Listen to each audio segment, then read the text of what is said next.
अस्सलामु अलैकुम दोस्तों।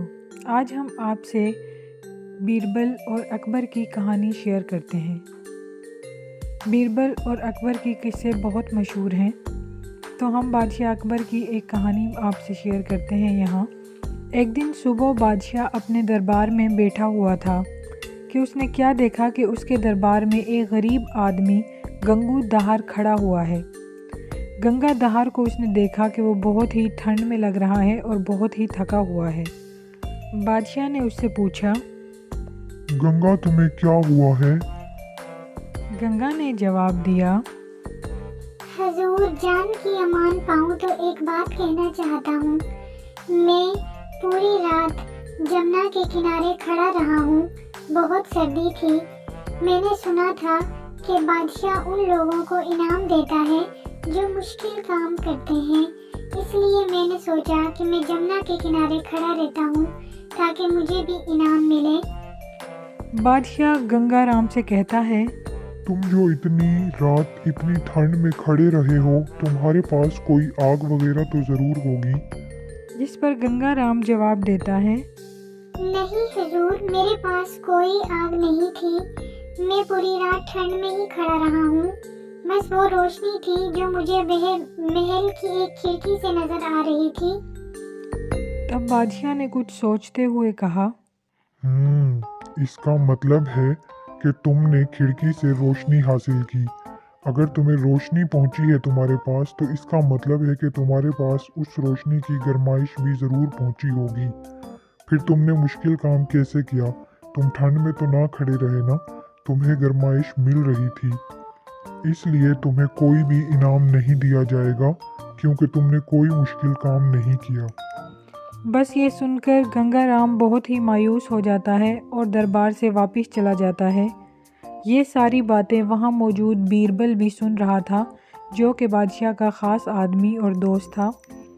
बीरबल को ये बात पसंद नहीं आती और वो सोचता है कि क्यों ना बादशाह को इस बात का एहसास दिलाया जाए। अब कुछ ऐसा करना पड़ेगा जिससे बादशाह को खुद एहसास हो जाए कि उसने गंगा राम के साथ गलत किया है। गंगा राम ने वाकई मुश्किल काम किया था, उसे इनाम मिलना चाहिए था। अब मैं कुछ करता हूँ। ये सोचकर बीरबल बादशाह को दावत देता है और वहाँ से अपने घर की तरफ चला जाता है। घर जाकर बीरबल अपने नौकरों की मदद से एक हांडी लेता है और उसे बहुत ऊंचाई पर लटका देता है और उसके नीचे आग जला देता है। दूसरी तरफ बादशाह बीरबल के घर के लिए निकलता है क्योंकि उसे बीरबल ने खाने की दावत दी थी। बादशाह जब वहाँ पहुँचता है तो क्या देखता है कि हांडी आग पर चढ़ी हुई है, लेकिन आग हांडी से बहुत दूर है और हांडी बहुत ऊंचाई पर लटकी हुई है। तभी बादशाह बीरबल के घर पहुँचता है और उससे पूछता है, खाना बन गया है क्या बीरबल? बीरबल जवाब देता है, मेरे हजूर अभी खाना तैयार हो रहा है। इस हांडी में मैं खिचड़ी बना रहा हूँ। हाँ बीरबल, ये क्या मजाक है? इतनी नीचे आग है और हांडी इतनी ऊपर लटकी हुई है, आखिर कैसे इस तक इसकी तपिश पहुँचेगी और ये बनेगा खाना? मुझे तो नहीं लगता कि ये आज पक जाएगा। तभी बीरबल बोलता है, मेरे हजूर, अगर ये आग की तपिश जो कि इतनी ज़्यादा है हांडी तक नहीं पहुंच सकती, तो भला खिड़की से नज़र आने वाली एक मोमबत्ती की तपिश गंगा राम तक जमुना किनारे कैसे पहुंच सकती है?